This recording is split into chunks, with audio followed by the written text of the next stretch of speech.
Jesus, a ti me achego, com temor no coração. És o meu maior anseio, Rei da minha salvação. Pai, a ti eu agradeço por tão infinito amor que recebe com carinho este pobre pecador.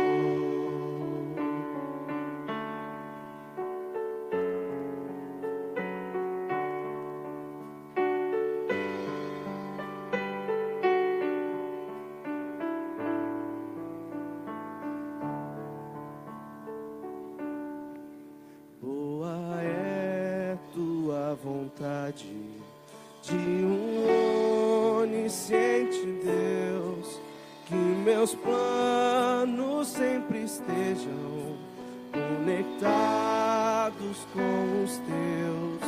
Ó, perdoa os meus pecados, venha me disciplinar, que a pureza de tua glória venha em mim habitar.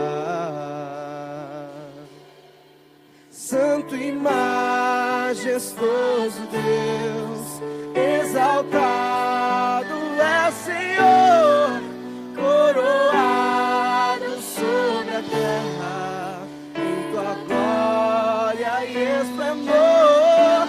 Teu é todo o domínio, toda honra e poder, pelos séculos dos séculos. Amém.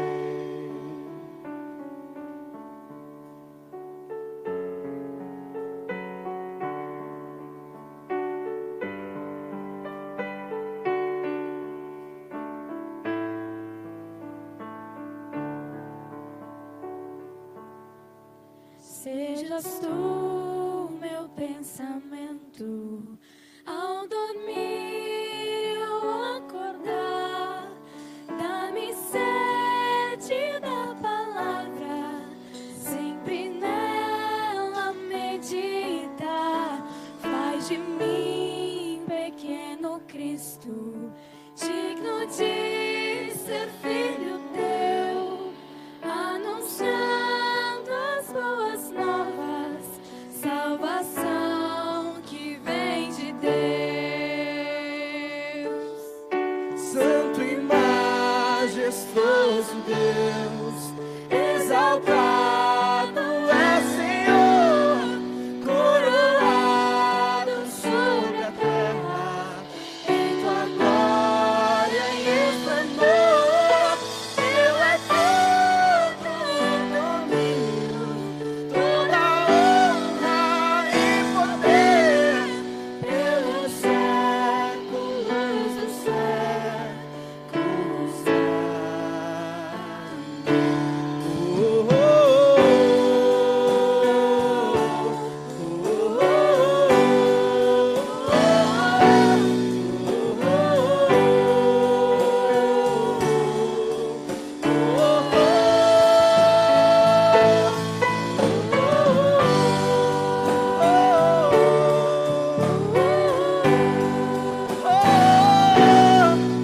Te a honra e a glória para sempre. Amém.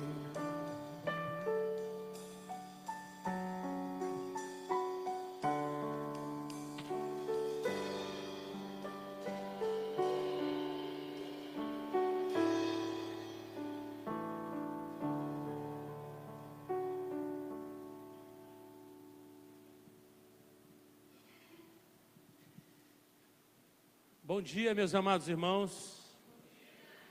Como é bom estarmos aqui para celebrar, adorar o Rei dos Reis, Senhor dos Senhores. Se levante, dê um abraço quem está por perto aí, dê boas-vindas para ele nesta manhã.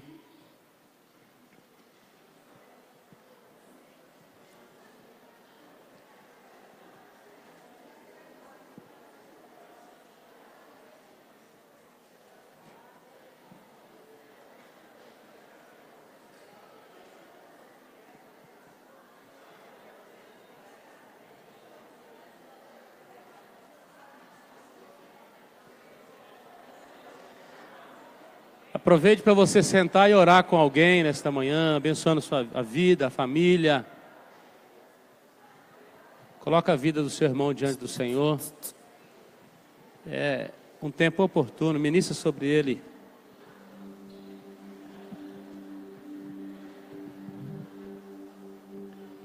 Escolha alguém para você orar junto. Ore pela vida do seu irmão. Como é bom estarmos juntos, como é bom vivermos em união.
Senhor Jesus, nós te bendizemos nesta manhã, te louvamos, te adoramos. Vimos aqui com um único propósito, te cultuar, te adorar. Que nada e nem ninguém nos impeça, nada seja barreira nesta manhã. Que o teu Espírito Santo, de maneira livre, venha tomar nossa mente, o nosso coração. E que a palavra do Senhor que será lida, exposta, possa ser aplicada, e que teu Espírito nos ajude a decidir sobre aquilo que recebermos do Senhor. Receba nesta manhã os nossos louvores, nossa gratidão, os nossos dízimos, nossas ofertas, nossas vidas no teu altar. Que cada vida que adentrou essas portas, ou que nos acompanham agora, ó Deus, pela transmissão, possam receber do Senhor, possam ser tocados pelo teu poder, pelo poder do teu doce, santo Espírito, e que ao sairmos daqui, possamos sair, ó Deus, transformados, visitados pelo Senhor. Pedimos tua graça sobre aqueles que se encontram acamados, enfermos nesses dias, ó Deus, convalescidos, e que precisam tanto, ó Deus, da assistência, do bálsamo do teu Espírito, ó Deus. Visita-os em nome de Jesus. Oramos por aqueles, ó Deus, que estão afastados, ó Deus, frios na fé, diante de uma ou outra circunstância, ó Deus, ó Pai, se afastaram do rebanho, mas que hoje clamamos só possa trazer de volta, Senhor. Que essa pessoa sinta amada, cuidada pelo Senhor. Sinta, ó Deus, queimar o seu coração o desejo de estar no meio da congregação, de estar junto com o teu povo, Pai. Visita aquele que está depressivo, que está angustiado, ó Deus, que está no monturo, ó Pai. Levanta, ó Deus, em nome de Jesus. Que nesta manhã, único adorado, glorificado e exaltado seja o teu Filho Jesus. Tributamos, Senhor, toda a honra, glória e louvor nesta manhã. Fazemos isso em nome de Jesus, teu Filho. Amém e amém. Mas, irmãos, um recado rápido aqui. Nós iniciamos as 24 horas de oração hoje à meia-noite. Então você deve ter recebido aí o seu desafio de oração, o seu horário de oração, para você se envolver. Durante toda a semana nós temos aqui as nossas reuniões de oração, todos os dias às 19 horas. Então, se você tem alguma programação de homem, de mulher, vem mais cedo, vem para a oração, participa, depois você participa da sua programação lá regular. Vem interceder, vem colocar as causas do reino do Senhor diante dele. Seja você um intercessor, alguém que se envolve diretamente na causa do reino. O reino deste mundo é governado através da oração dos santos. O Senhor estabeleceu esse o meio. Então você pode participar disso. Então nós temos aí diversos motivos. Você vai estar na sala de oração aí conosco, buscando o Senhor. Aqueles que nos acompanham pela internet, Deus possa abençoar a sua vida. Você pode compartilhar aí o culto com outras pessoas para que possam acompanhar. Nossos visitantes e nossos convidados sintam-se bem no nosso meio. É uma honra, uma alegria recebê-lo aqui nesta manhã. Convido você a abrir a sua Bíblia no Salmo 104. Nós vamos nos colocar de pé.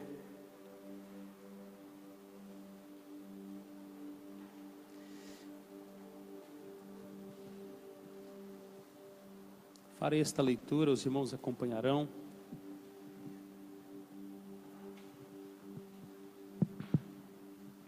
E diz assim o salmista: bendize, ó minha alma, ao Senhor.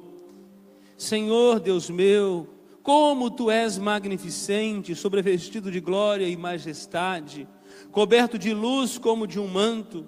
Tu estende o céu como uma cortina, pões nas águas o vigamento da tua morada, tomas as nuvens por teu carro e voas nas asas do vento. Faz a teus anjos ventos e aos teus ministros labaredas de fogo. Lançaste os fundamentos da terra para que ela não vacile em tempo nenhum. Tomaste o abismo por vestuário e os cobriste. As águas ficaram acima das montanhas. A tua repreensão fugiram à voz do teu trovão, bateram em retirada. Elevaram-se os montes, desceram os vales, até o lugar que lhes havias preparado. Puseste as águas divisa que não ultrapassarão, para que não tornem a cobrir a terra. Tu fazes rebentar fontes no vale, cujas águas correm entre os montes, dão de beber a todos os animais do campo, os jumentos selvagens matam a sua sede. Junto dela tem as aves dos céus, o seu pouso, e por entre a ramagem desferem o seu canto. Do alto da tua morada, regas os montes, a terra farta-se do fruto de tuas obras. Fazes crescer a relva para os animais, as plantas para o serviço do homem, de sorte que a terra tire o seu pão. O vinho que alegra o coração do homem, o azeite que lhe dá brilho ao rosto, o alimento que lhe sustém as forças. Avigoram-se as árvores do Senhor, os cedros do Líbano que ele plantou. Em que as aves fazem seus ninhos, quanto a cegonha, a sua casa é nos ciprestes. Os altos montes são das cabras, montezinhas, e as rochas o refúgio dos arganazes. Fez a lua para marcar o tempo, o sol conhece a hora do seu ocaso. Dispõe as trevas e vem a noite, na qual vagueiam os animais da selva. Os leõezinhos rugem pela presa e buscam de Deus o sustento. Em vindo o sol eles se recolhem e se acomodam nos seus covis. Sai o homem para o seu trabalho e para o seu encargo até a tarde. Que variedade, Senhor, nas tuas obras. Todas com sabedoria as fizeste. Cheia está a terra das tuas riquezas.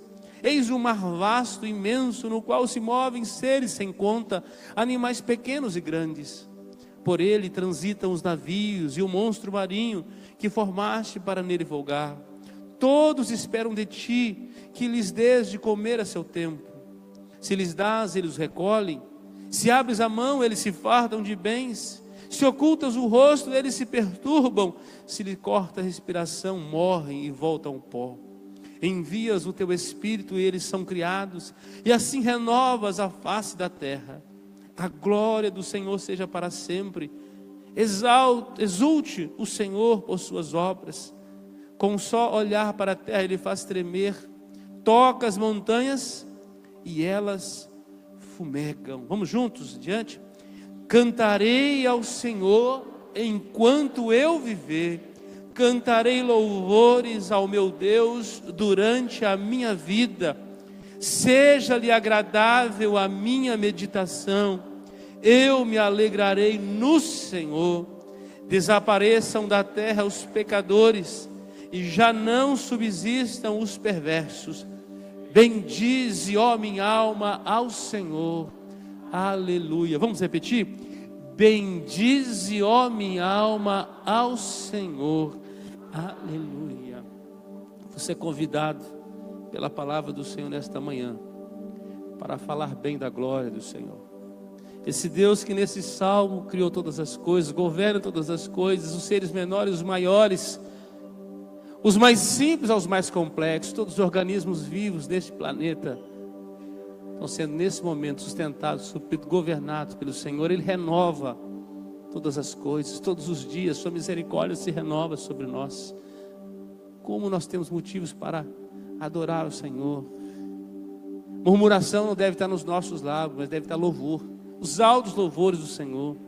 O nosso coração precisa ser um coração grato, feliz pelo que Deus fez e pelo que Ele está fazendo e pelo aquilo que Ele fará. Que nesta manhã você possa celebrar o Senhor, adorar o Senhor Jesus. Nós vamos aproveitar esse momento, quando nós vamos ser conduzidos pelo Ministério de Música, para também trazer ao Senhor com generosidade nossos dízimos e as nossas ofertas, com alegria, porque é assim que nós devemos contribuir para a obra do Senhor. Vamos fazer isso, em nome de Jesus.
Princípio e o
Senhor, Deus traz em tuas mãos, graças eu te dou, ó meu Senhor, da minha mente e coração, me deu perdão, restaurou minha comunhão.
Se a porta abrir, Ele é Deus, mas se fechar, continua sendo Deus. Se a doença vier, Ele é Deus. Se curar eu fluo, Ele é Deus.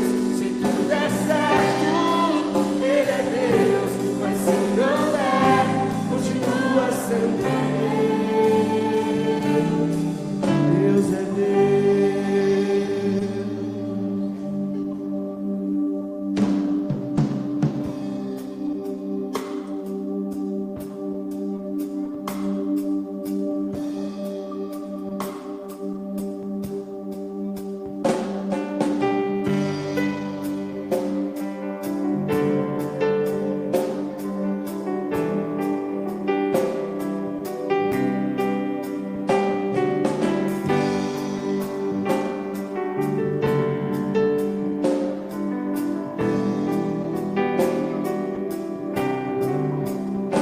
Eis-me aqui, outra vez, diante de ti, abro meu coração, meu clamor, tu escutas e fazes cair as barreiras em mim.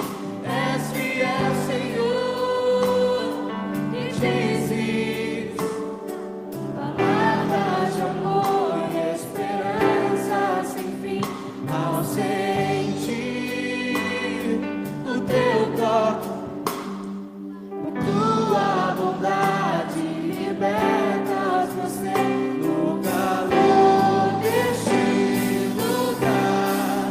Eu venho me derramar, dizer que te amo, me derramar, dizer te preciso, me derramar, dizer que sou grato, me derramar, dizer que és formoso.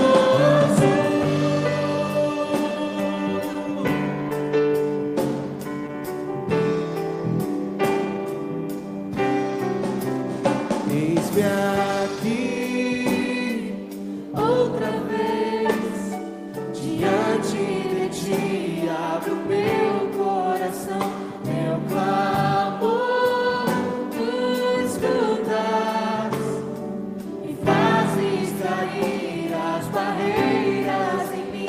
És fiel, Senhor, e dizes palavras de amor e esperança sem fim. Ao sentir o teu toque, tua bondade libertas meu ser no calor deste lugar.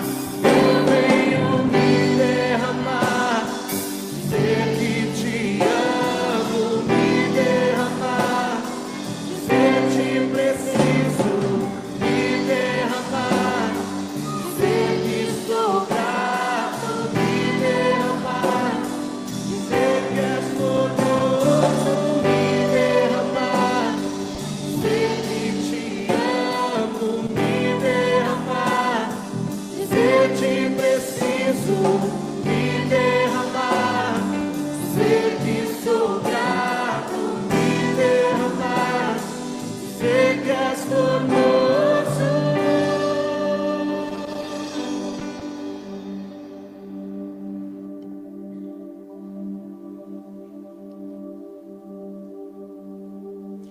Quero chamar as crianças à frente, os nossos irmãos também que fizeram aniversário nesta semana. Convido nosso irmão Ed a vir orar pelos aniversariantes. Você também fez essa semana, né, Ed? A esposa, né? Casamento? Ah, então você vai orar por ela também. Que joia. Os irmãos que fizeram aniversário, nossas crianças. Ore também pelos nossos dízimos e ofertas que foram alçados e pela vida do pastor Anderson. Pastor. Oremos ao Senhor. Pai amado, muito obrigado pela oportunidade que temos de estar na Tua casa, te servindo com as nossas vidas, com as nossas ofertas. Te peço que o Senhor esteja abençoando a vida da nossa liderança, nossos pastores, nossos líderes, para que possam administrar bem, Senhor, as ofertas que teu povo contribui na tua casa. Abençoa, Senhor, também essas crianças, Senhor, que estarão agora, Senhor, indo para a salinha, estarão sendo ministradas, Senhor, pelos professores, que o Senhor possa estar abençoando o coração, a mente de ambos, Senhor, para que a ministração seja, Senhor, inspirada pelo teu Santo Espírito, e que elas possam, Senhor, absorver, Senhor, aprender mais e mais do Senhor. Te dou graças, ó Pai amado, pelos aniversariantes. Te agradeço sempre pela vida de cada um. Te agradeço pela vida da minha esposa, que completou mais um ano. Te dou graças, Senhor amado, porque até aqui nos ajudou o Senhor. E quero te dar graças, ó Pai, pela vida do nosso pastor Anderson, que estará ministrando a tua palavra.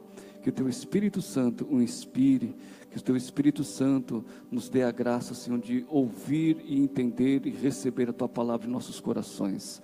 Em nome do Senhor Jesus, continua conosco, e que a tua graça, o teu amor seja sobre todos nós, em nome de Jesus.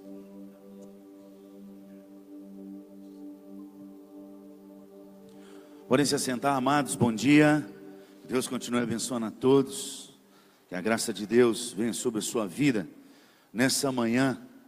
Que o Espírito de Deus te dê uma balançada, acorde aí, e que te redirecione, sempre buscando a vontade do nosso Deus. Abra sua Bíblia aí, no Evangelho de Mateus. Evangelho de Mateus, capítulo 25.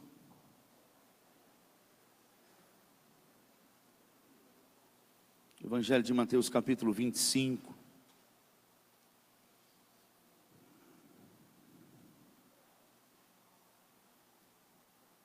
Nós vamos ler os 13 primeiros versículos juntos. Vamos lá? Então, o reino dos céus será semelhante a 10 virgens que, tomando as suas lâmpadas, saíram a encontrar-se com o noivo. 5 dentre elas eram nécias e 5 prudentes. As nécias, ao tomarem as suas lâmpadas, não levaram azeite consigo. No entanto, as prudentes, além das lâmpadas, levaram azeite nas vasilhas. E tardando o noivo, foram todas tomadas de sono e adormeceram. Mas, à meia-noite, ouviu-se um grito: eis o noivo, saí ao seu encontro. Então se levantaram todas aquelas virgens e prepararam as suas lâmpadas. E as nécias disseram às prudentes: dai-nos do vosso azeite, porque as nossas lâmpadas estão se apagando. Mas as prudentes responderam: não, para que não nos falte a nós e a vós outros. Ide antes aos que vendem e comprai. Saindo elas para comprar, chegou o noivo, e as que estavam apercebidas entraram com ele para as bodas, e fechou-se a porta. Mais tarde chegaram as virgens nécias, clamando: Senhor, Senhor, abre-nos a porta. Mas ele respondeu: em verdade vos digo que não vos conheço. Vigiai, pois, porque não sabeis o dia nem a hora. Vamos orar mais uma vez, amados. Pai, no nome de Jesus, eu lhe clamo nessa manhã: tem misericórdia de nós. Que o teu Santo Espírito nos convença do nosso pecado. Que o teu Santo Espírito nos convença do juízo e da justiça do Senhor neste lugar. O Senhor não nos trouxe aqui só para mais um culto. É a tua palavra. Fala, Senhor, no nome de Jesus. Que eu diminua e que o Senhor cresça neste lugar. Amarra o valente aqui no nome poderoso de Cristo Jesus, o roubador de semente. Que essa semente possa cair num terreno fértil, frutificar a 100, a 60, a 30 por um. Desperta a tua igreja, ó Pai, e nos prepara. No nome de Jesus que nós oramos. Amém. Mas esse é um dos textos que tem andado comigo por todos os dias, desde quando aos 19 anos eu me converti ao Senhor Jesus de verdade. E então esse texto é um dos textos que eu leio, releio e releio, e oro e penso, porque é algo que tem passado despercebido de nós. E nessa semana, com essas notícias das catástrofes, das guerras, daquelas crianças, aquele montoeiro de imagem de crianças mortas e explosões, e essas desgraças todas acontecendo, eu comecei a chorar, e esse texto veio à minha memória e aqueceu o meu coração. Além daquele texto que eu postei também na internet de Apocalipse, do número daqueles que estão sofrendo por causa do amor de Deus. Em Apocalipse capítulo 6, lá está registrado que há um número de pessoas exatas, e quando esse número chegar à contagem em que Deus tem a contagem dele, então a justiça de Deus virá. E você pode ler lá depois.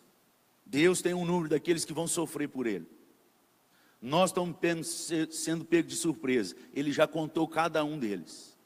Ele tem cada um escrito. Pode ficar tranquilo.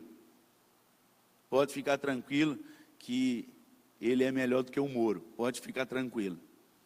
E quando ele vai vir sentado no trono, como juiz, e não como advogado. Só uma dica para você. Hoje ele é o nosso advogado. Quando ele volta como juiz. Ele volta para sentenciar.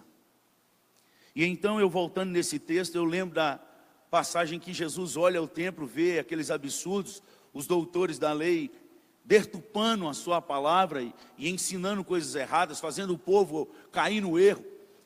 Ele chega a dizer, cego guiando cego. Ele chega a dizer dessa liderança, daquela turma que tem andado, que conhece a palavra, mas não conhece o Deus da palavra. E ele diz, uma turma de sepulcro caiado, engolidor de camelo e coador de mosquito. Ele vai citando um monte de coisas. E quando ele sai do templo, os discípulos estavam abismados com a beleza daquele templo. Ele falou assim, olha, não vai ficar isso aqui pedra sobre pedra. Isso está registrado no capítulo 24, você vendo aí e acompanhando, no princípio do capítulo 24 de Mateus. Eles perguntam, quando que vai acontecer essas coisas? O fim, quando vai ser a vinda, o século, que vai... E ele começa a dar alguns sinais, e falando das coisas que haveriam de vir. Que naquele tempo, o tempo em que começar os sinais, a preparada da volta, da vinda de Cristo, vai haver terremotos, epidemias, vão haver rumores de guerras, e não se apavorem, porque isso é o princípio e é necessário. Então Deus não está sendo pego de surpresa em momento nenhum, porque já está registrado nas Escrituras aquilo que haveria de acontecer nos últimos dias. Ele está falando sobre a geração dos últimos dias, daquilo que vai acontecer. E então ele falando sobre isso, dizendo, olha, inclusive se não tivesse, está registrado no versículo 22 de Mateus 24, se não tivesse aqueles dias sido abreviados, ninguém seria salvo, mas por causa dos escolhidos, tais dias serão abreviados. E ele continua dizendo, e aí ele começa uma parábola dizendo, olha o versículo 1 de Mateus 25, o que ele afirma? Então, Mateus 25, versículo 1, então, até aí, então o reino do céu será, o que é semelhante? O que é semelhante? Esse banco é semelhante àquele banco ali, certo? Jesus está dando a dica, está dizendo, olha, o reino dos céus será semelhante. Ele está dizendo de uma época, da época dos sinais. E na época dos sinais ele está dizendo como que a igreja dele estaria. Ele não está sendo pego de surpresa. Quando Jesus fala algo sobre a igreja, ou ele cita algo, ele não está dando a sua opinião, como nós damos a nossa opinião. A gente lê o texto e fala assim, eu acho que aqui, eu entendo. Ele não está dando opinião, ele é Deus. Ele está dando o seu diagnóstico, como aquele que tem a única autoridade para dizer, é assim, vai acontecer assim. Então ele não está dando a opinião do que ele acha, ele está afirmando o que vai acontecer. E ele está dizendo, o reino do céu será semelhante. E ele diz o que ele será semelhante. E começa então a contar uma parábola das virgens. Para que a gente possa entender a parábola das virgens, a gente precisa voltar ao casamento judeu, no século I. Como eram feitos esses casamentos. os quais eram convidados as virgens para entrar e iluminar a entrada do noivo e da noiva. E elas entravam iluminando o caminho à noite, com as suas lâmpadas. E aquelas lâmpadas, existiam 2 tipos de lâmpadas naquela época. Aquela lâmpada que você conhece, que é feita de metal em alguns países, a lâmpada de Aladim, é mais ou menos aquele mesmo formato, é aquele desenho ali, só que de barro, a maioria delas, com um pavio na ponta onde se colocava o azeite, e aquilo iluminava a casa. Esse era o primeiro tipo de lâmpada, mais comum e de usar dentro de casa. Mas essa lâmpada, ela apagava fora, porque muita ventania. Então eles tinham um segundo tipo de lâmpada. Agora essa lâmpada, ela era como uma taça de bronze, do qual se colocava uma vara no fundo dela, fixada de 1 metro a 1,20 m. Então colocava estopa dentro dessa taça de bronze e colocava-se azeite e colocava fogo. Então pudesse iluminar.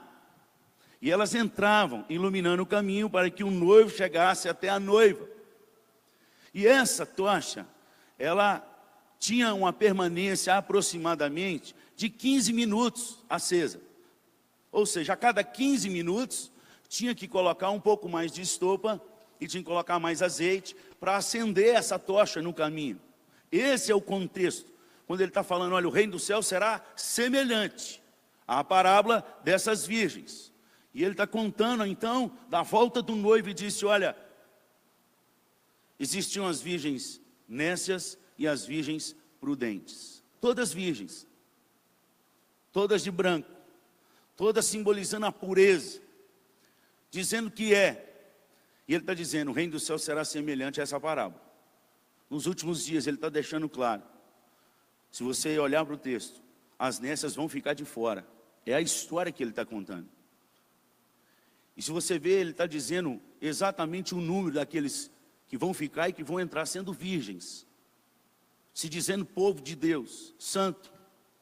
50% desse povo que se afirma ser povo de Deus, ele está dizendo, vão ficar. Essa turma pode estar enganando a igreja. Isso eu estou falando de pastor a zelador.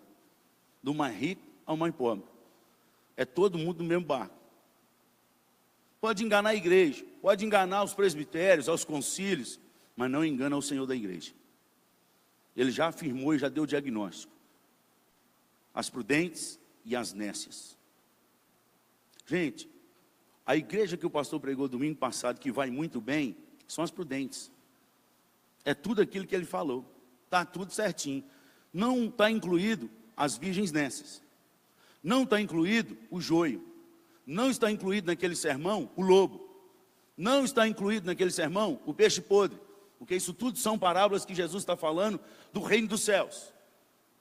E ele está dizendo que no meio da sua igreja tem o joio e o trigo, o peixe bom e o peixe podre. Tem o lobo e a ovelha. Tem a virgem prudente e a virgem nécia.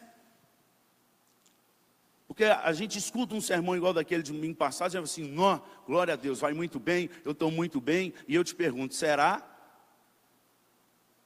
Será? Porque quem vai muito bem, ele procede muito bem. Embora ele tenha alguns defeitos, todo mundo tem defeito. Nesse texto, as prudentes também têm um defeito. Qual é o defeito das prudentes? Dormiram. Sendo prudente, cochilaram. E tardando o noivo. Se você olhar o versículo 5 aí, você vai ver que ambas dormiram. Não foi só as nécias não, as prudentes também dormem. Quando? Nos últimos dias. É a igreja dos últimos dias, isso está incluído eu e você. E a pergunta que cabe nesse texto, segundo a parábola que Jesus está contando, que tardando o noivo, olha o versículo 5 aí. E tardando o noivo, foram. A pergunta a ser feita a esse texto, diante dessa afirmação é, quando uma igreja dorme? Porque é Jesus que afirmou, ele está dando um diagnóstico, ele não está dando sugestão, ele não está sugerindo que poderia dormir, que algumas dormiriam. Ele está dizendo que, e tardando o noivo, ambas dormiram. Ele está afirmando que todas estão dormindo. Nessa época da geração. Quando uma igreja dorme, Aí alguns podem afirmar, bem, não é a nossa, pastor, porque nós estamos vivos, o João está aí, nós sustentamos missionário lá na Índia, nós sustentamos missionário, nós ajudamos Ronaldo de Doro, nós dízimo e oferta, nós cantamos aqui, domingão nós estamos aqui presente, positivo operando, cantamos, que é uma beleza, até chora de vez em quando, nós estamos acordados. Será? Quando uma igreja dorme? É uma pergunta que você deveria responder para você, mais baseado nas Escrituras. Porque nós temos um modelo de igreja viva e acordada. E esse modelo está registrado em Atos capítulo 2, quando o Espírito de Deus desce sobre a igreja. E se você olhar lá, um modelo resumido de Atos capítulo 2, do versículo 42 ao versículo 47, você vai ver sinais de uma igreja viva e acordada. E então, se a nossa igreja não está encaixando naquele parâmetro de Atos 2, de 42 a 47, se em algum momento, alguma daquelas coisas ali, nós não estamos praticando, então nós estamos cochilando, mesmo cantando, dando dízimo, mesmo investindo em missões, nós estamos uma igreja que cochila. A gente não tem muito tempo para falar sobre isso nessa manhã, mas eu quero resumir para você.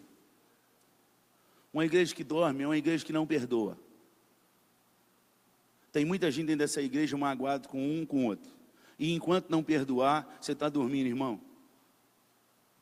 Você está dormindo.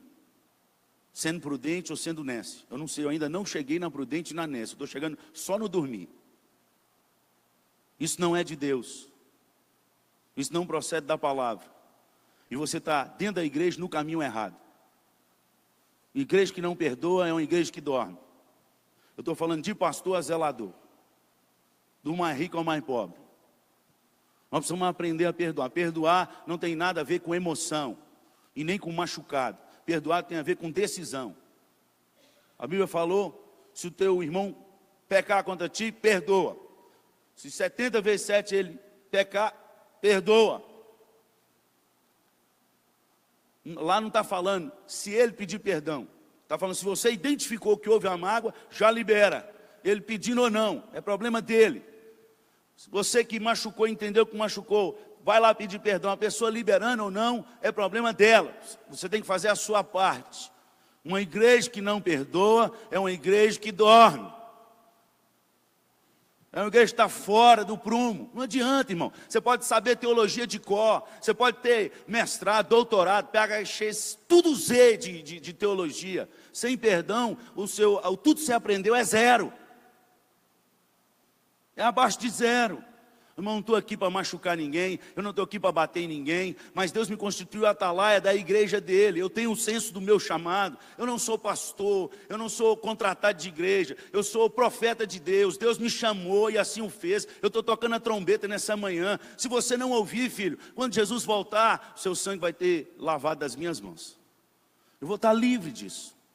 Eu preciso te balançar nessa manhã, para você acordar e identificar aquilo que precisa mudar na sua vida. Tem pessoas aqui que não perdoam os pais.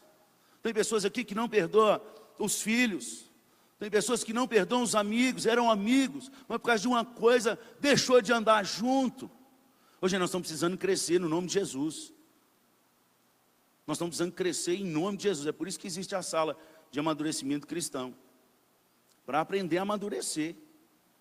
Porque em Hebreus, no capítulo 5, do versículo 11 a 14, deixa registrado lá, aquele que escreveu a carta aos Hebreus, que aquele que é maduro é o que pratica a palavra, que põe em prática, não é só que sabe.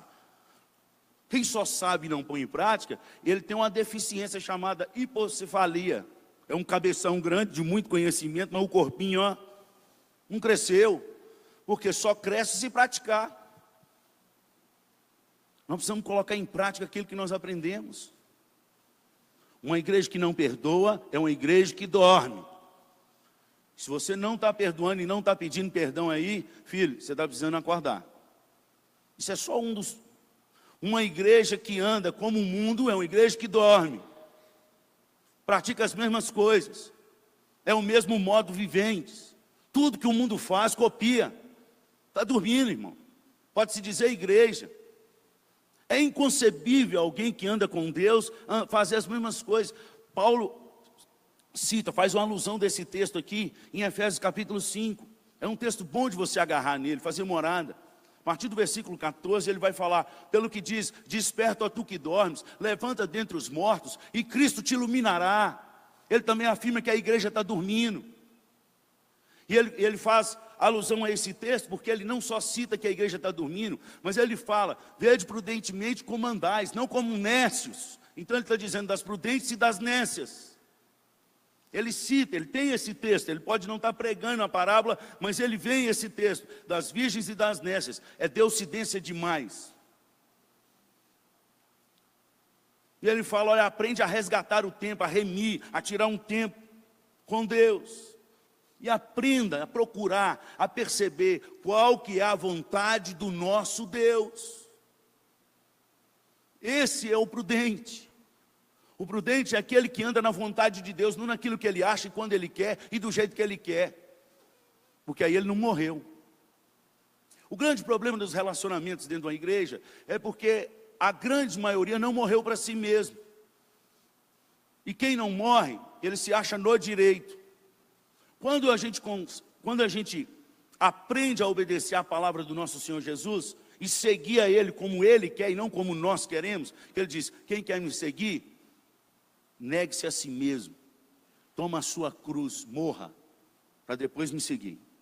Vivo, filho, você não consegue seguir a Jesus, você consegue vir na igreja, você consegue cultuar a Deus, você consegue até decorar a teologia aí, saber de cor a filosofia e tudo mais. Mas andar com Cristo, você tem que morrer. E no dia que você aprender a morrer, seu casamento vai melhorar. No dia que você aprender a morrer, seu relacionamento com seu filho melhora. Seu relacionamento com a esposa melhora. Seu relacionamento com os outros melhora. Porque morto não tem vez e nem vontade. Morto é morto.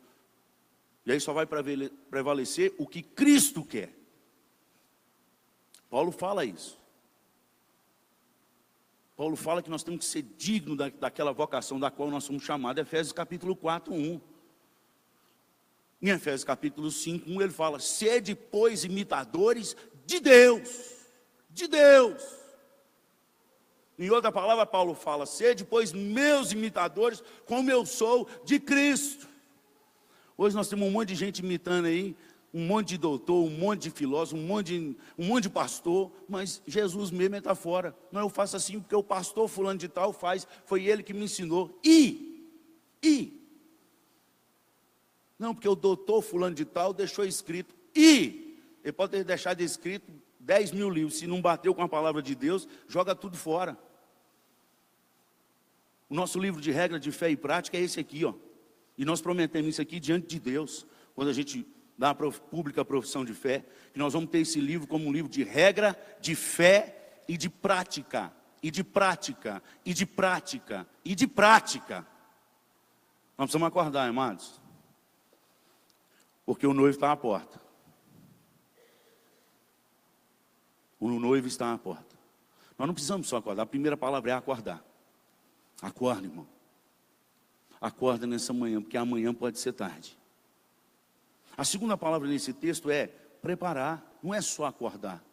As noivas acordaram e começaram a se preparar para quê? Para o encontro do noivo. Gente, a igreja está andando hoje como se Jesus fosse voltar no ano de 5050, lá vai borrachinha. Ele está dizendo, olha, vigiais, porque não sabeis o dia e nem a hora, para que não sejais pego despercebido. Vigiai. Nós precisamos aprender, irmãos.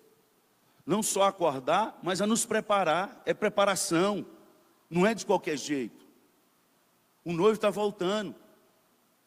E um noivo não recebe uma noiva de qualquer jeito, ou recebe. Já viu alguma noiva entrando aqui de calça jeans e blusa de malha para casar? Eu nunca vi. Eu já vi algumas assim, bem excêntricas, entrando de vermelho, entrando.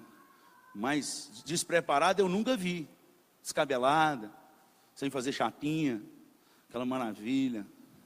Nunca vi. Para casar, não. Mas a igreja acha que quando Jesus voltar, pela graça, vale tudo. Onde está isso na igreja? Pela graça vale tudo. Onde está escrito isso na Bíblia? Que nós somos salvos pela graça e pela graça vale tudo. Onde está escrito isso aí? Me dá uns textos aí. Porque eu não consegui achar até hoje. O que eu consegui achar até hoje é que aqueles que são salvos pela graça, eles têm um modus vivendi, viver de modo digno, digno do chamado, modo digno, de santidade, de conduta. Em vários textos do Novo Testamento fala para não falar linguagem obscena. Muda essa linguagem obscena do vosso falar. Faz morrer essa porcaria aí. E hoje os crentes acham bonito falar palavrão.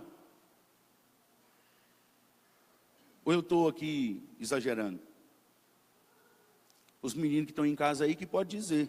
Porque aqui todo mundo fala glória e aleluia. Mas em casa... Nós precisamos acordar e preparar. Preparação envolve óleo. Óleo na Bíblia está ligado diretamente ao Espírito Santo de Deus. Você pode fazer um estudo depois, do jeito que você quiser, e você vai descobrir.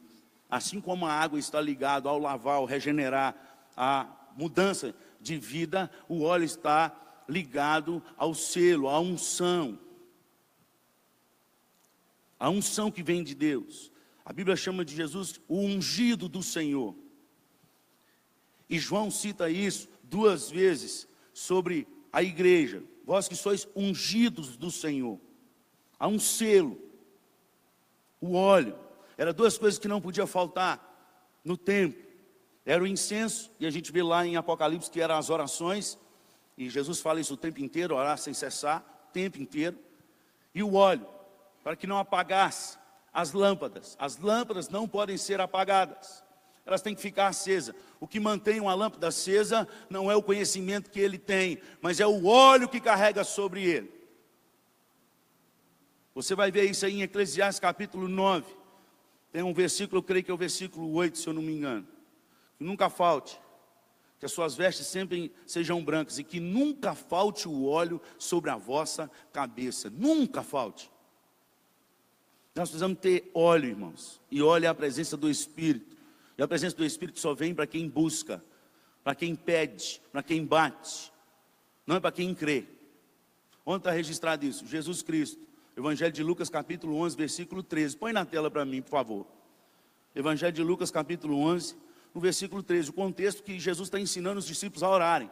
Eles pediram para ensinar, nos ensina a orar. E Jesus está ensinando a orar. E na afirmação da oração, o que diz aí? Vamos ler?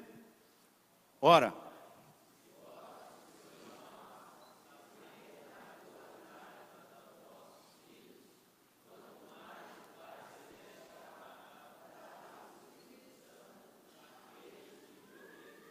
Dará o Espírito Santo. Eu não escutei direito, você podia falar um pouquinho mais alto, que hoje nessa manhã eu estou meio surdo. Dará o que? O Espírito Santo? Um pouquinho mais alto, por favor. Dará o Espírito Santo? É para quem crê ou é para quem pede? O que Jesus deixou escrito? Não tem nenhuma interpretação aqui, nós estamos lendo seco. É do jeito que está lá, na palavra. Está escrito. E as prudentes tinham óleo sobrando. Lembra da tocha que apagava de 15 em 15 minutos? As nesses achavam que ia voltar rápido. 15 minutos, não levou, sobrando. Então elas se programaram somente para os primeiros 15 minutos. As prudentes levaram vasilhas sobrando. E você vai ver em Atos dos Apóstolos uma igreja viva. É uma igreja que é cheia do Espírito Santo de Deus. E depois eles estão orando no lugar. O lugar treme, eles são cheios de novo. Aí eles estão no lugar orando. E eles são cheios de novo. E eles são cheios de novo. E Paulo fala, não vos embriagueis com vinho com a dissolução, mas enchei-vos do Espírito. Falando entre vós com salmos, com hinos, com cânticos espirituais. Ele cita isso depois no Modus Vivendi, em Colossenses capítulo 3, do versículo 1 ao versículo 17, ele cita um versículo que fala, habite ricamente em vós a palavra de Cristo. E cantando hinos, cânticos. Depois que ele vem, aconselhai-vos e instruí-vos mutuamente. O aconselhamento e a instrução só vem depois que a palavra de Deus passa a habitar ricamente em nós. É por isso que hoje tem tido tanta escassez de gente para curar gente. E sobra tudo nas costas do pobre do pastor. Como que um pastor vai ouvir 400, 500 pessoas, e cada um dessa igreja ainda tem um irmão, um pai, uma mãe, que quando gosta do pastor, fala assim, eu tenho um amigo, se eu podia atender ele, como que eu vou dar conta de atender 1000 pessoas nesse lugar? Mas se cada crente aqui habitasse a palavra de Deus ricamente no coração dele, gente, ia ter palavra para aconselhar mutuamente. E esse é o modus vivendi de todo aquele que diz que tem em Cristo Jesus. Colossenses capítulo 2, versículos 6 e 7 fala isso. Ora, como recebestes a Cristo Jesus, o Senhor, assim andai nele, radicados, edificados e confirmados pela fé, tal como fostes instruídos. E aí ele coloca na prática o que é isso, que é Colossenses 3, capítulo todo, mas de 1 a 17 ele coloca o pessoal, aquilo que cada um tem que ser. E nós precisamos aprender fazer morada, a palavra de Deus no nosso coração. Nós estamos aí com a teologia de sofá, irmãos. A grande maioria, quase que absoluta da igreja hoje, só anda na boca com a teologia de sofá. O que é teologia de sofá? A teologia de sofá é aquele que senta no sofá e fica vendo pregador.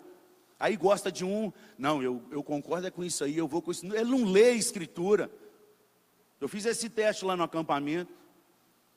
Quantos já leram a Bíblia toda, pelo menos 2 vezes, toda? Um pouquinho de gente levantou a mão. Vou nem fazer aqui para não passar vergonha.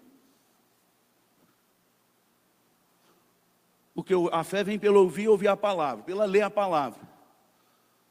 A Bíblia fala que é para a gente meditar nela de dia e de noite, de dia e de noite. É para andar, é para comer esse livro. Tem 10, 20 anos da igreja, nunca leu a Bíblia toda. Como que quer ser curado? Como que quer ter óleo? Como que quer ter fé suficiente? Porque a fé vem pelo ouvir a palavra.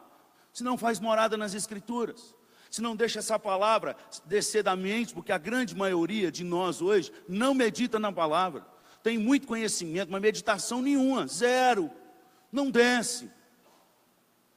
É outra parábola para outro estudo. Mas quando o semeador sai a semear, ele semeia a palavra, não é no chão não, irmão. Aqui cai na beirada do caminho. Jesus está dizendo que está caindo aí, quando a gente semeia algo, vai para a sua mente. A beirada do caminho está aqui, ó. O terreno fértil, se você olhar nas escrituras, é aquilo que a palavra de Deus chama de coração. É quando ela desce pro coração, é que há fertilidade. Aí vai dar um monte de discussão teológica, e Deus abençoe vocês para lá, dessas discussões de mente, espírito, alma.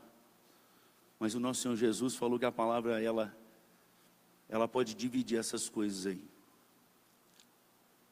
Nós precisamos ser cheios, esperar que a palavra de Deus desça daqui para aqui. É só como arde o coração quando aqueles discípulos do caminho de Emaús, é que há transformação de vida e mudança. Enquanto você ficar sabendo isso aí só como para diploma, para arrotar, aí tem gente, eu postei essa semana, que está arrotando coisa que o outro comeu. Teologia de sofá. Ele não estudou, ele não leu, ele não deixou descer na alma, escuta e passa. Nós precisamos parar de arrotar aquilo que os outros comeram, gente, porque Deus tem para dar para cada um de nós. Jesus disse isso, quando você entrar para o quarto, fecha a porta, o Pai já está em secreto lá, e fechada a porta, ore, porque o Pai que está em secreto te ouvirá, e o Pai que está em secreto te recompensará. Ele já está lá, e você fica correndo atrás do ungidão para orar. Vamos orar com o ungidão lá. Meu pastor, quando ora, tem uns negócios diferentes. Você podia ter esse negócio diferente lá na sua casa, no seu quarto, porque o diferente já está escondido lá, em secreto. O Todo-Poderoso, Ele já está lá. Mas eu não consigo ouvir, pastor. Lógico, filho. Você deixa o mundo entrar com um volume tão alto na sua vida, você não consegue ouvir Deus.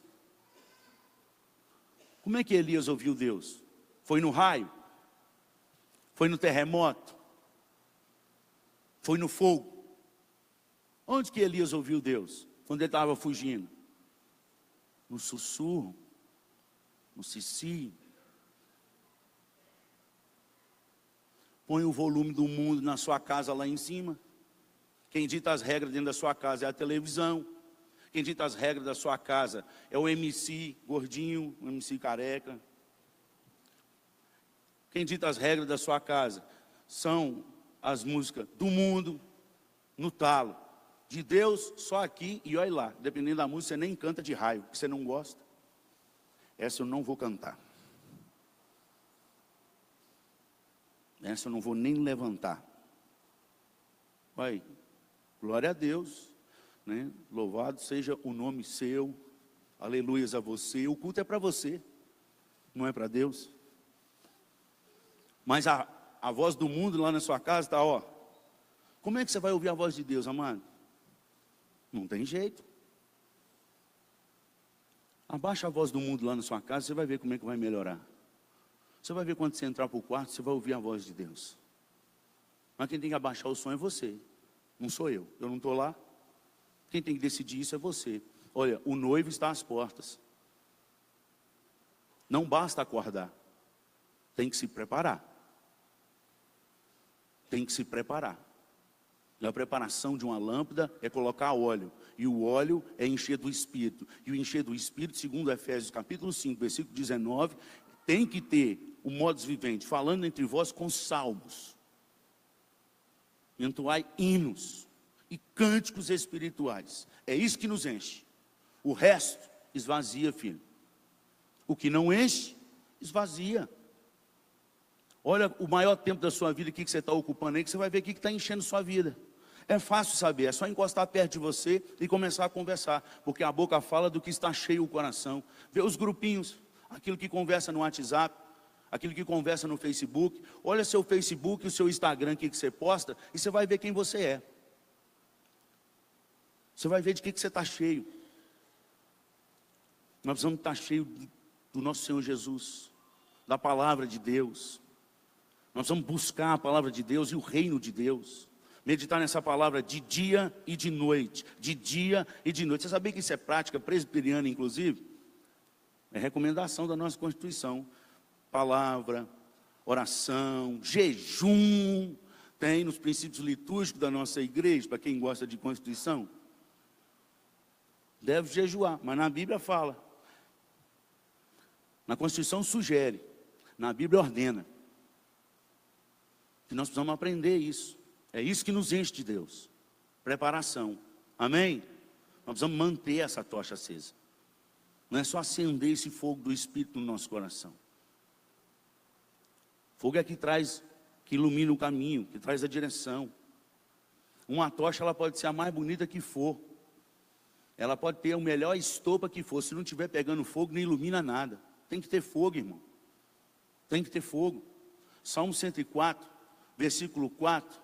A palavra do Senhor nos afirma que Deus faz aos teus anjos ventos e aos teus ministros labaredas de fogo. É fogo. Quando Moisés mudou a vida, tinha fogo naquela sarça. Ele só parou para a sarça porque a sarça tinha fogo.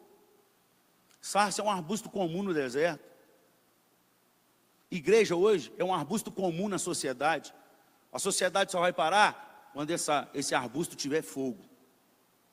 Aí a sociedade para. Se não tiver fogo, vai continuar do jeito que está. Mas aonde há fogo, aonde há a presença de Deus, algo diferente, aí acontece. Você não sabe, mas no diário de Asbel Green Simonton, por várias vezes ele deixou registrado a sua oração na manhã em que ele fazia as suas devocionais, e a oração final dele é: Senhor, batisme minha vida com espírito e com fogo. É o pai do presbiterianismo no Brasil, que você fica aí rejeitando. Nem conhece a história da nossa igreja. Nós estamos precisando se encher do fogo de Deus. E o fogo de Deus está aqui, ó. Palavra, cântico, oração, jejum.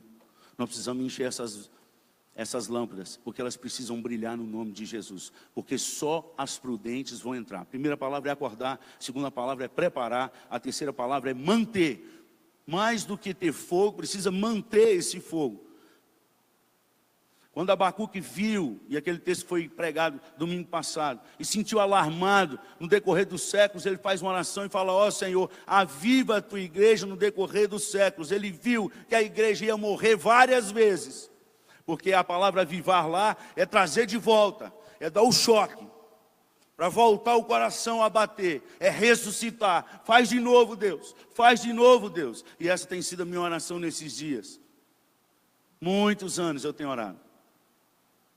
E há 3 anos atrás, quando eu tive o privilégio de estar em Israel, naquele túmulo lá, eu comecei a chorar e botei minha mão naquele túmulo e falei, Deus, faz de novo no meu coração. Faz de novo. Eu não sei o que o Senhor fez nesse túmulo, mas o Senhor fez algo que levantou o teu filho que estava morto. O poder do Senhor visitou esse lugar. E eu comecei a chorar e soluçar. Falei, Deus, faz isso com a tua igreja. Faz de novo, Deus. Faz de novo. As marcas de uma igreja viva estão registradas na palavra. É uma igreja que perdoa, amados.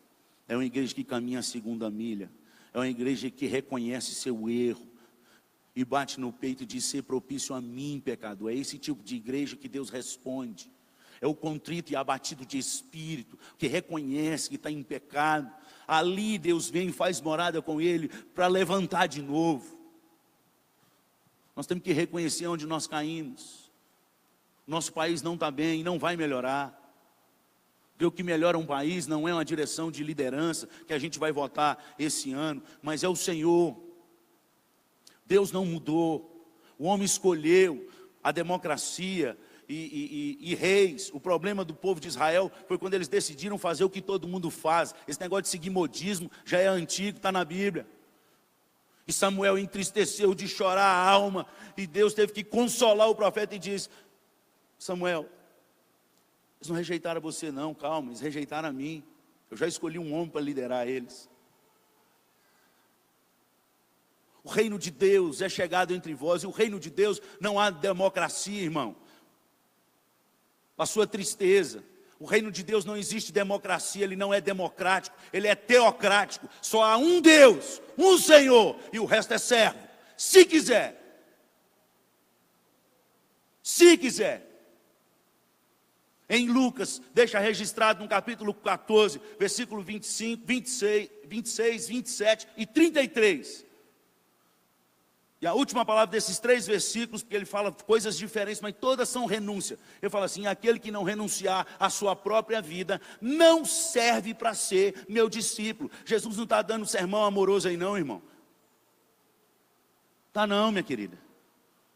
Ele está deixando claro, eu não preciso de vocês. Se não seguir do jeito que eu quero, tchau. Que isso, não é isso não. Jesus tem um evangelho do amor. Esse amor que vocês estão pregando não existe na Bíblia, amados. Não existe. Abre aí em Efésios 5, olha para você ver. Vou te provar nessa manhã que esse amor que você está pregando por aí, e tem sido pregado em alguns púlpitos das nossas igrejas aí, é um amor demoníaco, é um amor que não existe. O amor de Deus é um amor que corrige, é um amor que traz de volta e que exige santidade. Olha aí, versículo 1, sede, pois, imitadores de Deus como filhos, e andai em, como? Qual é o amor? Qual é o amor? Qual é o modo do amor? Cristo. Amai como Cristo nos amou e se entregou. Como é que Ele nos amou? Morrendo. Ele nos amou morrendo. Até contra a vontade dele, porque ele não queria, ele falou, Pai, se possível, passa de mim esse cálice. Mas contudo, seja feita a tua. Esse é o amor. Esse é o verdadeiro amor. É esse amor que Paulo está dizendo nas Escrituras. O Espírito de Deus está dizendo através de Paulo, para a gente andar nesse amor. No amor que morre. No amor que eu faço o que eu quero e que me dá prazer para eu ser feliz, não. É o amor de Deus. E o amor de Deus nos aponta à cruz. Morra. Esse é o amor. Assim mesmo se entregou por nós como oferta e sacrifício a Deus em aroma suave. Se você continuar lendo aí, você vai ver o contraposto do amor. Qualquer amor que tenha essas coisas no meio, não é o amor de Deus. Nós temos que ter amor. Mas a impudicícia, toda sorte de impureza, cobiça, nem sequer se nomeia entre vós, como convém a santos. Amor misturado com essas coisas aí não presta não, filho.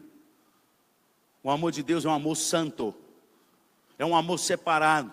É um amor que separa o santo do profano, o precioso do vil. Não é essa mistureba de caipifruta gospel que você está tomando por aí, não. Bate santidade com profano e mistura tudo e tá bom, tá beleza. De domingo a sábado faz do jeito que quer e no domingão vem domingão de cinza. Não existe isso na palavra, não. Porque essa turma que prega essas coisas, eles creem em Romanos do capítulo 1 ao capítulo 11. Chega do 12 para frente, eles esquecem, não existe. A vida deles não é uma vida de culto a Deus. Como Deus quer. Com certeza eles cultuam, porque todos cultuam a Deus. Vai saber quando Jesus voltar, se ele vai aceitar o culto dele como aceitou o de Abel, ou se vai rejeitar como rejeitou o de Caim. Porque Caim também cultuou a Deus. E ele fez o melhor dele, ele só esqueceu de perguntar se era o melhor que Deus queria. Porque hoje nós estamos pautando o melhor em nós. Não porque eu acho, eu não gosto. Você leu? Está escrito. Nós precisamos preparar e manter essa chama acesa. Quem nos dirige é a palavra de Deus e o Espírito de Deus. São essas duas coisas que tem que andar com a gente. Todas as duas não pode faltar. Mateus 22, 29 diz: errais por não conhecer as Escrituras e nem o poder de Deus. Qualquer das duas coisas que faltam na sua vida, você está errando. Tendo só um e não tendo o outro, você errou. Porque Jesus foi quem disse que a gente erra se faltar os dois. E se você olhar poder de Deus nas Escrituras, você vai ver que é a mesma coisa que reino de Deus. Mateus 6,33 fala: buscai, pois, em primeiro lugar. Buscai, pois, em primeiro lugar. E a sua justiça. Qual que é o primeiro lugar da nossa vida? O reino de Deus em primeiro lugar. O reino de Deus em primeiro lugar. 1 Coríntios capítulo 4, versículo 20, por favor. 1 Coríntios capítulo 4, versículo 20. O que consiste o reino de Deus?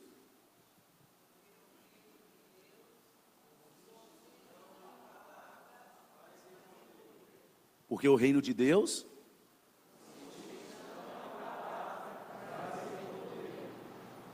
você está vendo que essa turma que nega o poder de Deus estão totalmente fora do reino de Deus? E Paulo advertiu na segunda carta dele a Timóteo, no capítulo 3, versículo 5, a última lista só tem um bonzinho lá, o resto tudo é ruim. Que nos últimos dias entrariam pessoas e essa turma seria, aí põe uma lista de gente, de adúltero, de ladrão, de iracundo, de não sei o quê. No versículo 5 de 2 Timóteo 3, diz lá: e aqueles que têm piedade, contudo, nega o poder, foge também desses. Quem nega o poder de Deus, amado, ele está negando o reino de Deus. Porque o reino de Deus não consiste em palavras, mas tão somente no poder. A palavra ele é dínamos. No poder de Deus. Que Deus abra os seus olhos nessa manhã. Porque nós estamos precisando buscar o poder de Deus na nossa vida. Menos do que o poder de Deus na nossa vida é nada. Nós temos que voltar a ler as Escrituras e meditar nela de dia e de noite. É isso aqui que vai valer sua vida, filho. Não é o que você fez nessa terra, nem para Deus. Mas é do jeito que você andou segundo a vontade de Deus. E para saber a vontade de Deus, nós precisamos abrir e ler. Você não vai comer, você não vai viver dessa comida que eu estou te dando nessa manhã, embora ela é pesadíssima. Não vai dar para você viver até domingo que vem com essa comida. Porque você não faz isso com o seu corpo. Hoje você pode estar planejado ter comer uma feijoada daqui a pouco. Mas você não vai ficar com essa feijoada até domingo que vem. Amanhã você come de novo, e pelo menos 3 refeições. E depois você come de novo, depois você come de novo. Mas na sua vida espiritual você só quer comer domingo. Não lê Bíblia, não ora, não canta. Como que quer vencer as coisas espirituais? Se a nossa luta não é contra o sangue nem contra a carne, mas contra principados e potestades, contra os dominadores desse mundo tenebroso, contra as forças espirituais do mal nas regiões celestes, como que nós vamos vencer isso se a gente não está se preparando? A gente não está tomando a armadura. Tem alguns que quando tem o canivete do Espírito, não é nem a espada do Espírito. Se for puxar para recitar a palavra, Jesus chorou. ou porque Deus amou o mundo de tal maneira que deu seu filho de gênero, para que todo... Aí, acabou. Disse Jó: nós não precisamos mudar. Prepara-te. Mantenha essa chama acesa. Acorda, porque o nosso Senhor Jesus está voltando. Vigia. Vigia. Quem é salvo pela graça, vigia. Nós precisamos ser incoerentes, amados. Precisamos parar de ser incoerentes. Porque quando a gente sabe que o pastor vai na nossa casa, e a hora que ele vai chegar, o que acontece, hein? Eu já fui membro de igreja, 21 anos, depois que eu fui para o seminário. Quando o reverendo Adão falava que ia lá em casa, vinha a faxineira. Minha mãe está assistindo, depois vai me puxar minha orelha.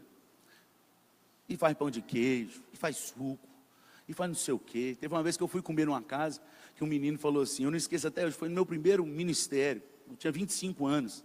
Eu cheguei na casa, o pessoal me atendeu, e tal, aquele negócio bonito, parece que tinha até anjo lá dentro, aquela casa, aquele café de restaurante 5 estrelas, aquele negócio todo. Aí o menino está comendo lá, falou assim comigo, um menino da idade dos filhos do pastor, falou assim, pastor, o senhor precisa voltar aqui mais vezes, viu? Porque quando o senhor vem, tem presunto, tem queijo. E a mãe tentando calar o menino. É mesmo, mãe. Quando o pastor não está aí, aqui é pãozinho michuru com manteiga e um café com leite. Oi, gente. Vamos voltar para nós aqui. Quando a gente sabe que alguém vai chegar, importante na nossa casa, a gente quer dar o nosso melhor. O nosso Senhor Jesus disse que nós não vamos saber quando Ele vai chegar. Por isso que vigia. Cuidado da maneira que você vai se apresentar diante do Senhor. Porque Ele vai chegar e Ele não vai te avisar o dia. Vigia, irmão. A palavra vigiar ali é uma palavra de guerra. Alerta. E eu perguntei uma vez, um major, hoje eu acho que ele é coronel, Cleiton, chama Cleiton, da 4ª Infantaria, acho que é Infantaria, lá de 7 Lagoas, do Exército Brasileiro. Eu perguntei quando o soldado está escalado para vigiar na porta do quartel e ele dorme, o que acontece? A cadeia, não pode dormir, quem está de vigia tem que ficar em alerta. Eu falei, mas se der vontade de fazer assim o número 1, como é que ele faz? O pastor, se ele está lá, tem que fazer nas calças. Não pode sair. Mas e se for o número 2? Faz nas calças. Um soldado, ele tem que morrer de pé. Ele não pode morrer deitado. Ele tem que estar em vigia o tempo inteiro. Entendeu o que é vigiar, irmão? É abrir mão das suas prioridades para as prioridades daquilo que Deus tem para a sua vida. Que nessa manhã o Espírito de Deus te acorde no nome de Jesus. Que você seja encontrado entre as virgens prudentes, que dormiram, sim, mas que quando acordaram estava cheio de óleo, tinha óleo sobrando. E olha, vou te dar uma dica, hein? Não adianta encostar em quem está buscando, não. Você viu o texto aí? A resposta para você vai ser um redondo não, de amor. Não, vai comprar. Esse negócio de vão encostar no ungidão, que aí nós vamos pegar. Não tem isso não, na Bíblia não tem. Você viu que Jesus deixou claro que não tem. Cada um tem que buscar a sua vida. Meu pai foi pastor, fez, aconteceu. Billy Graham, os filhos dele não buscam não para ver. Não, mas a Bíblia fala que vai abençoar até 1000 gerações daqueles que lhe obedecem. A bênção perdura para os obedientes. Para a geração dentro da família que se torna rebelde, é quebrado. E dali para frente, do rebelde, vai amaldiçoar até a 4ª geração daqueles que desobedecem. Se dentro dos rebeldes alguém se converter de verdade, a bênção de Deus passa a ele e dali para frente mais 1000 gerações que obedecem. Lê a Bíblia direito. O pai não vai levar a iniquidade do filho, e nem o filho vai levar a iniquidade do pai. A alma que pecar, essa morrerá. Ezequiel capítulo 18, ele destrói a teologia dessa de maldição hereditária. Destrói. Ezequiel capítulo 18. O versículo que eu citei aqui é o 20. A alma que pecar, essa morrerá. Não tem esse negócio de... Vamos mudar? Como eu falo com os jovens aí, vamos passar a marcha? Vamos colocar de pé? Vamos orar ao Senhor? Pedir a Deus. Essa palavra é para mim, irmãos. Toda vez que eu leio essa palavra, eu me pergunto, Deus, aonde eu estou errando? O que eu estou precisando buscar mais? Meu Deus, o que eu estou precisando abrir mão? Eu quero morrer mais um pouco. Eu quero ter prazer no Senhor. Meu prazer tem que ser o Senhor. A minha alegria tem que ser o Senhor. Eu quero ser possuído da tua alegria. Quando Jesus manda os 70 discípulos e eles voltam, a Bíblia diz que eles voltaram possuídos de muita alegria. Como você tem voltado para casa? Menos do que possuído de muita alegria, nada. Mas só volta para casa possuído de muita alegria aqueles que seguem a missão que Deus passou para eles. Aqueles que obedecem aquilo que o Senhor mandou. E então eles veem as coisas acontecendo. E eles voltam possuídos de muita alegria. A alegria não está no dinheiro que você arrecada, nos sonhos daqui dessa terra, mas em satisfazer a vontade daquele que te criou. Essa é a muita alegria. E se Ele mandar você para o deserto, ali é céu. Porque Ele vai estar lá. O importante é obedecer. A fé genuína e verdadeira, ela está diretamente ligada à obediência. Ela só chega na graça passando pela obediência. Uma fé obediente. Foi a fé que Jesus teve. Essa fé sem obediência não alcança a graça. Não tem fé necessária para que essa graça o alcance. A fé acompanhada da graça de Deus, que nos dá a salvação em Cristo Jesus, ela resulta em obediência. A gente anda nas obras que Deus preparou para que nós andássemos nelas. Porque nós somos salvos. Porque nós somos eleitos. E os eleitos andam num caminho de santidade até o fim. E o santo continue a santificar-se. Apocalipse 22, 11. O último livro da Bíblia. Existe um modus vivendi. Amém? Vamos orar? Pai, muito obrigado pela tua palavra. Dura. Mas eu te agradeço. Porque o Senhor está balançando a gente agora. Nós só damos conta de realizar essas coisas cheias do Teu Espírito, porque Ele é que mata a nossa carne. É Ele que nos conduz na jornada de vida eterna. É o Teu Espírito que nos convence do nosso pecado. Sem Ele, nada nós podemos fazer. Tenha misericórdia de nós como igreja. Desperta essa igreja, ó Pai, nessa manhã no nome de Jesus.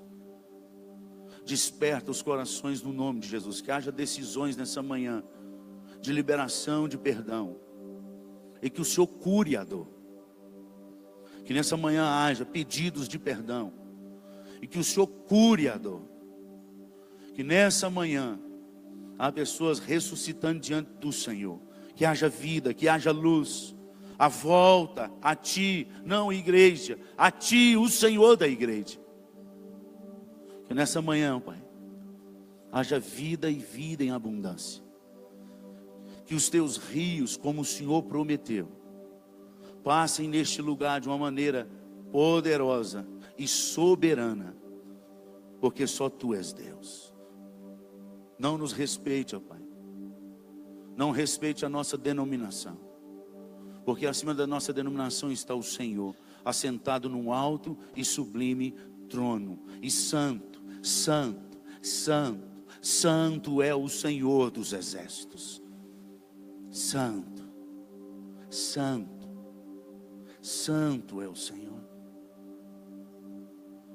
Vem sobre a tua igreja nessa manhã, com a tua santidade,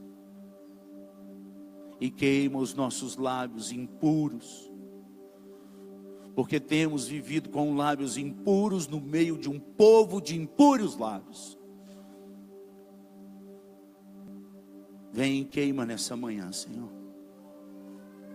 Lava-nos, limpa-nos, tire a linguagem obscena do nosso falar.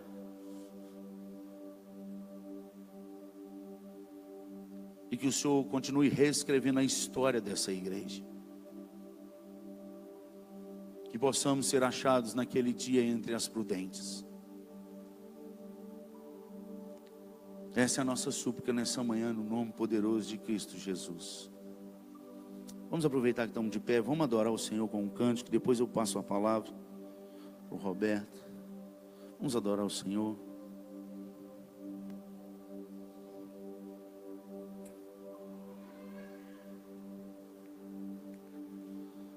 Põe louvores nos teus lábios, filho. Enche o seu carro de louvor, sua vida de louvor. Louvores de adoração, de gratidão, do seu jeito. Talvez não agrade o outro, mas agrade a Deus. Deus olha o coração. Deus olha o coração. Os 2 melhores cultos que eu participei nessa igreja, em 1 ano e pouco. Os 2 melhores cultos foram cultos do qual o pregador não fez a diferença. Aliás, num deles nem pregador tinha. Banda não fez diferença. Porque num desses cultos nem instrumento tinha. Os instrumentos pararam de tocar. Foi quando Deus sondou os corações daqueles que estavam naquele culto presente e achou verdadeiros adoradores. E esses 2 cultos, um começou às 8 horas da noite aqui, numa sexta-feira, e terminou 11h40, porque eu que encerrei, porque eles queriam ficar até a madrugada, só cantando, orando e chorando, cantando, orando e chorando, sem ninguém ficar dirigindo na frente, para demorar culto. E o segundo foi lá no acampamento, onde o culto começou, às 11h40 da noite, e ele foi terminar quase 6 horas da manhã. E esses jovens não saíam da presença de Deus. E nós encerramos os instrumentos, e eles puxavam os cânticos, e puxava hora hino, e puxava cântico, e puxava hino, sentado, deitado, ajoelhado. E amanheceu. Deus não precisa da gente, mas Ele sonda o coração. Que o seu coração seja achado entre as virgens prudentes no nome de Jesus. Vamos adorar o Senhor.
acalma o meu pensar, me levas pelo fogo, curando todo o meu ser. Confio em ti, confio em ti. Creio que tu és a cura, creio que és tudo para mim.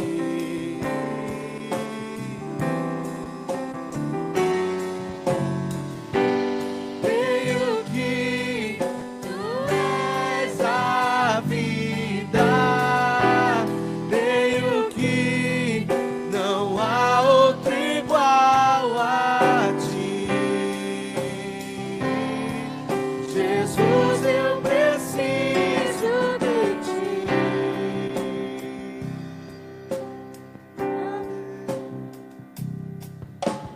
Nada é impossível para ti. Nada é impossível. Nada é impossível para ti. Tens o meu mundo em tuas mãos, nada é impossível para ti, nada é impossível, nada é impossível para ti. Tens o meu mundo em tuas mãos, creio que tu és a cura, creio que és tudo para mim.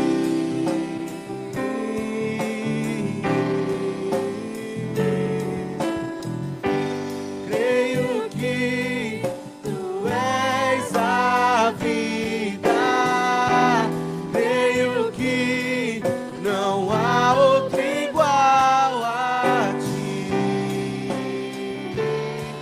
Jesus, eu preciso de ti. Não há outro igual a ti.